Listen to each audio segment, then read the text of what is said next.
salita ng may kapal na pagkain kaniyang bigay. Hallelujah,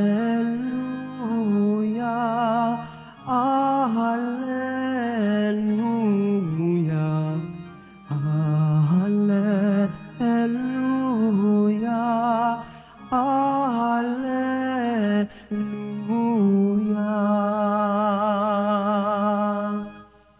Sumainyo ang Panginoon. At sumaiyo rin. Ang mabuting balita ng Panginoon ayon kay San Juan. Papuri sa iyo, Panginoon.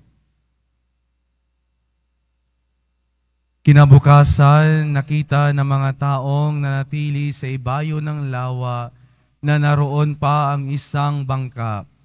Alam nilang si Jesus ay hindi kasama ng mga alagad sapagkat ang mga ito lamang ang sumakay sa bangka at umalis. Dumating naman ang ilang bangkang galing sa Tiberias at sumadsad sa lugar na malapit sa kinainan nila ng tinapay matapos magpasalamat ang Panginoon. Nang makita ng mga tao na wala na roon si Jesus ni ang kanyang mga alagad, sila'y sumakay sa mga bangka at pumunta rin sa Capernaum upang hanapin si Jesus. Nakita nila si Jesus sa ibayo ng lawa at kanilang tinanong, Rabay, kailan pa kayo rito? Sumagot si Jesus, sinasabi ko sa inyo, hinahanap ninyo ako, hindi dahil sa mga kababalaghang nakita ninyo, kundi dahil sa nakakain kayo ng tinapay at nabusog. Gumawa kayo hindi upang magkaroon ng pagkaing nasisira, kundi upang magkaroon ng pagkaing hindi na nasisira at nagbibigay ng buhay na walang hanggan. Ibibigay ito sa inyo ng Anak ng Tao, sapagkat siya ang binigyan ng kapangyarihan ng Diyos Ama. Kaya't siya'y tinanong nila, ano po ang dapat naming gawin upang aming maganap ang kalooban ng Diyos?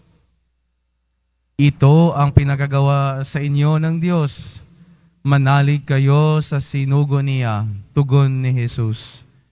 Mga kapatid, ang mabuting balita ng Panginoon. Pinupuri ka namin, Panginoong Heso Kristo. Magsiyo po ang lahat. Isang mapagpalang umaga po sa inyong lahat. Pakibati po ng iyong mga katabi na isang magandang umaga. Isa sa mga dulot ng pagkabuhay ng ating Panginoon ay kapayapaan. Kaya nga po kung kahapon po ay nakapagsimba kayo, sinasabi niya sa kanyang mga alagad na kung saan ang kanyang mga alagad ay para bang hindi na alam kung ano ang gagawin at para bang ang mga alagad ni Jesus ay nawalan ng pag-asa. At sa kabila ng kawalan ng pag-asa, si Jesus ay nagpakita sa kanilang harapan at ang sabi, suma sa inyo ang kapayapaan. At doon din nanumbalik ang pag-asa ng mga alagad ni Jesus. At ganito po sa buhay natin, na sa kabila ng kawalan, may mga pagkakataon sa ating buhay na nawawalan tayo ng pag-asa dahil sa karami ng sakit, pagsubok sa buhay, to the point na hindi mo na alam kung ano ang gagawin mo, ano ang mangyayari sa iyo kinabukasan. Huwag po tayong mawalan ng pag-asa, mga kapatid.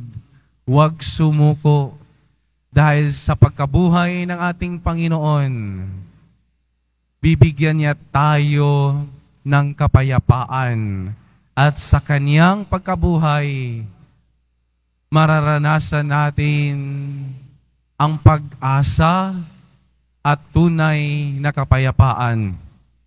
Sa Ebanghelyo po natin ngayon, marami po ang sumunod sa ating Panginoon. At sinabi dito ni Jesus sa mga tao na gustong sumunod sa Kanya, gumawa kayo ng mga bagay na hindi nasisira at nagbibigay buhay na walang hanggan.